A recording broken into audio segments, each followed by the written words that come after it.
제 중학생 아이가 밖에는 나가지 않고 핸드폰만 합니다. 학교 가는 게 역겹다. 엄마가 역겹다. 엄마가 죽었으면 편할 것 같다고 합니다. 손끝이라도 닿을세라 저리 가라고 말하며 피해 다닙니다.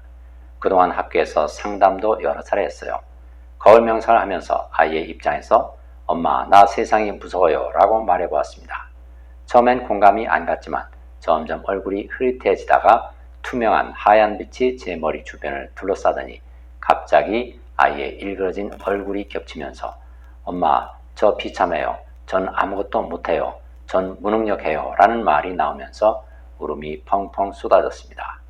끔찍하게 일그러진 얼굴을 감추고 사는 아이가 너무나 불쌍했습니다. 저는 다시 엄마로 돌아와 미안하다, 정말 미안하다, 엄마가 몰라줘서 미안하다 라고 두 손을 싹싹 빌며 울었습니다. 아이가 그토록 고통스러워하는 줄 몰랐습니다. 제가 아이를 속였던 장면이 떠올랐습니다. 사실 저는 아이가 어릴 때 제가 좋아하는 것을 쫓아다니느라 때로는 아이를 밀어내기도 했습니다. 아이를 겉으로만 돌볼 뿐 마음으로는 아무 소통을 안 한 채 일방적으로 강요만 했었다는 것을 알게 됐습니다. 그 후로는 아이에게 화가 잘 안 나고 안쓰럽게 느껴집니다. 참 신기하네요. 네, 여러분 안녕하십니까, 김성환입니다. 이 사연에 등장하는 아이는 왜 이렇게 핸드폰만 붙들며 살아가는 걸까요? 난 엄마로부터 버림받았다라고 느끼기 때문입니다. 엄마로부터 버림받는 것은 세상으로부터 버림받는 것과 똑같이 느껴집니다. 하지만 핸드폰을 붙들고 있는 동안에는 난 엄마한테 버림받았다, 세상으로부터 버림받았다 하는 어마어마한 두려움과 직면하지 않아도 되죠. 그렇다고 해서 그 두려움이 사라지는 것은 아닙니다. 그 두려움은 끝없이 올라오고 그 두려움을 꾹꾹 억눌러놓고 사는 것은 너무나 고통스러운 일입니다. 그래서 자신은 나에게 이런 고통을 안겨준 엄마가 너무나 증오스럽게 느껴진 것입니다.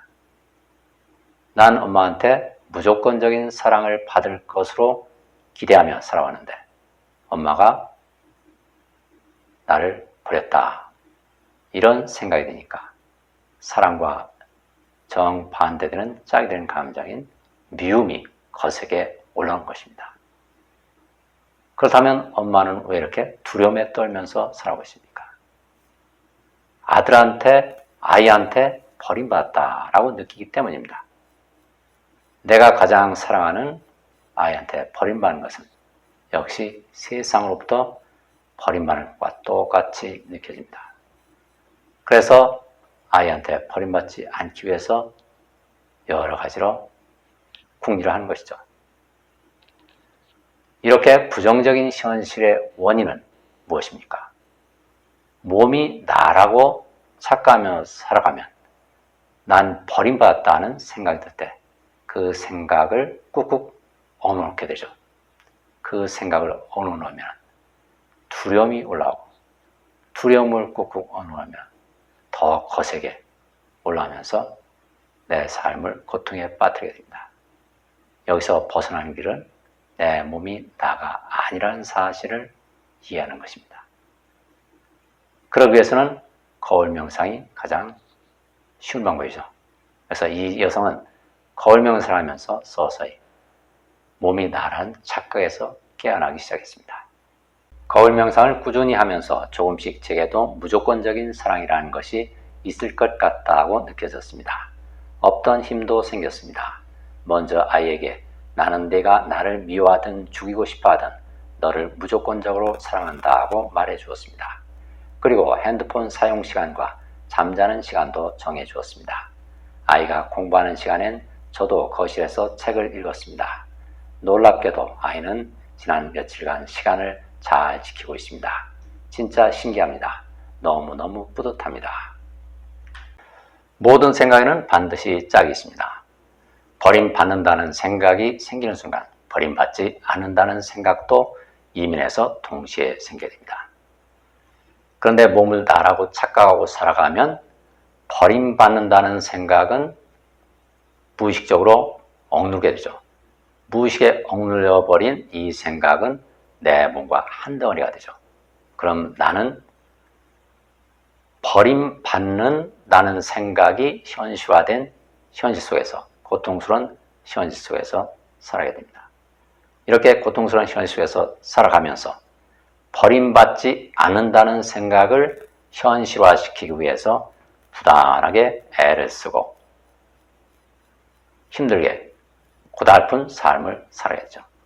이 사연자의 경우에도 거울 명상을 하기 전에는 아이한테 버림받는다는 생각을 무의식적으로 억눌러서 버림받는 삶을 살아가고 있습니다. 그런 삶을 살아갔습니다.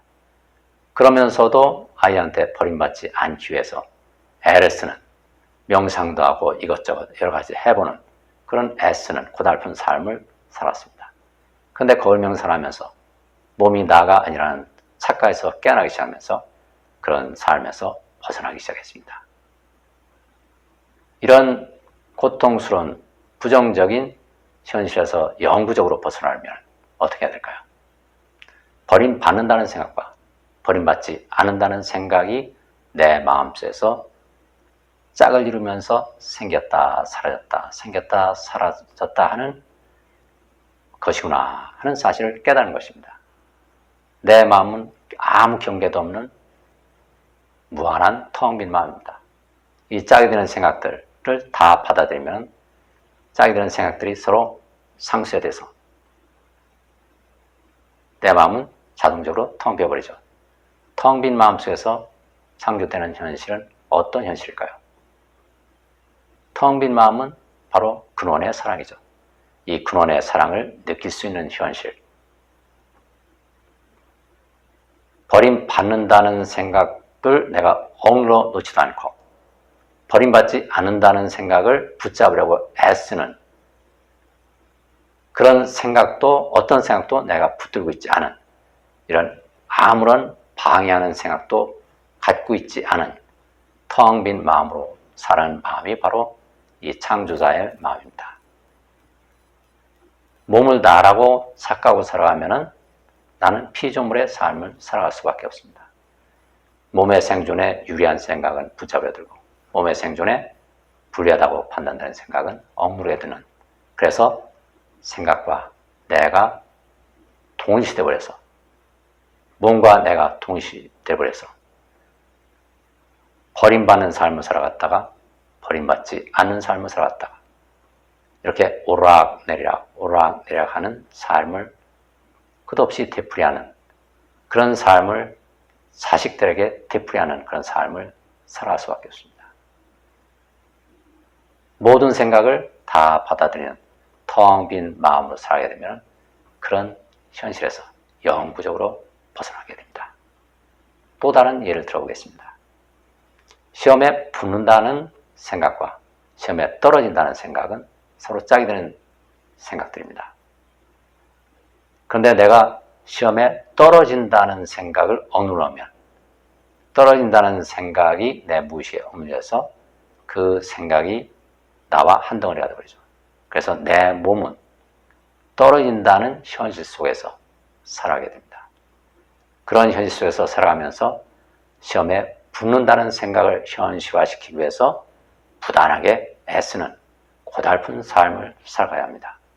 설사 내가 부단하게 애를 써서 시험에 붙는다 하더라도, 그런 경험을 한다 하더라도 그런 경험이 끝나게 되면 그 이면에 억눌려 있는 현실, 시험에 떨어지는 현실을 또 경험을 해야 됩니다.